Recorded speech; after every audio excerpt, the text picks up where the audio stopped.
Miroslav, you distinguish between primary religion and secondary religion, and part of what came out of the conversation was how fruitful and generative secondary religions could be to lifting up bodies of reflection on the life worth living. But along the way, you pointed out some of the markers and distinctions between primary and secondary religion. What's the difference between the two?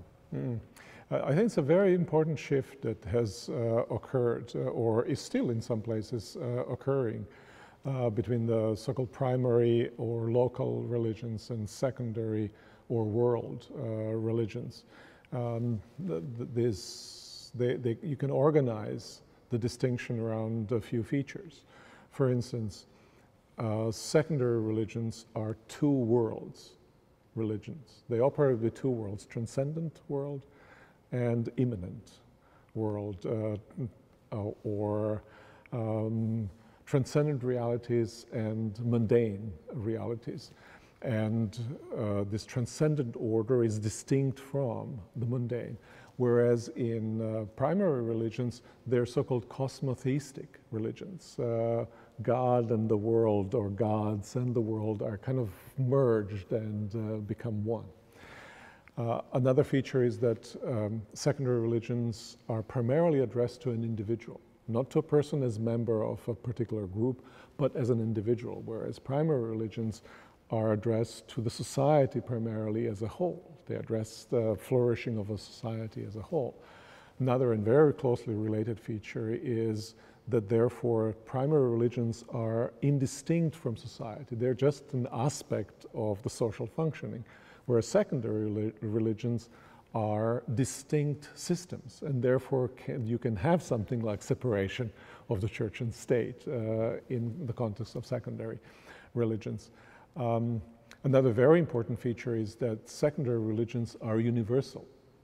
They make universal claims about what is true, what is just, what is good for all human beings, whereas local religions are, well, that's what the name, as the name says. There are religions for your people, for my people, gods that are concerned with my well-being and so forth, right? And so in that sense, they're not transportable elsewhere. They are the religions of this particular locality.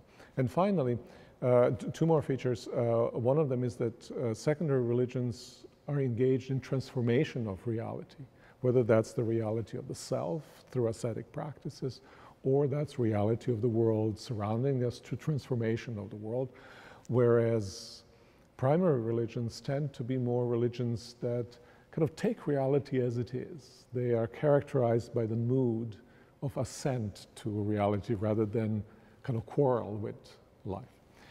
And finally, and I think very important feature is that primary religions are about our natural goods, health, wealth, fertility, longevity.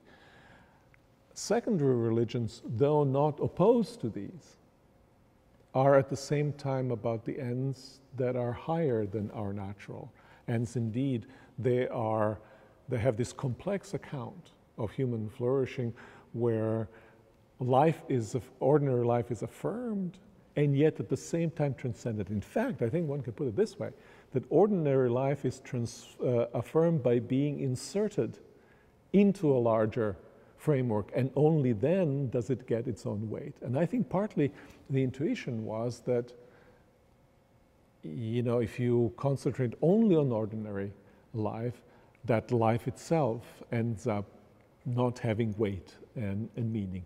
Meaning is given by it being referred to something that is larger than itself. Those are some of the most salient, I think, distinctions, and I think they're very important for us to keep in mind, because Christian faith, to remind ourselves, that Christian faith is one of the major secondary religions, and often in the Christian faith there is this temptation to slide away from the original vision, and fascinatingly enough, those slides away often happen in the direction of primary religions. So that primary religions with regard to secondary religions are always kind of a temptation for them. And Christians have been beset by that temptation throughout the history.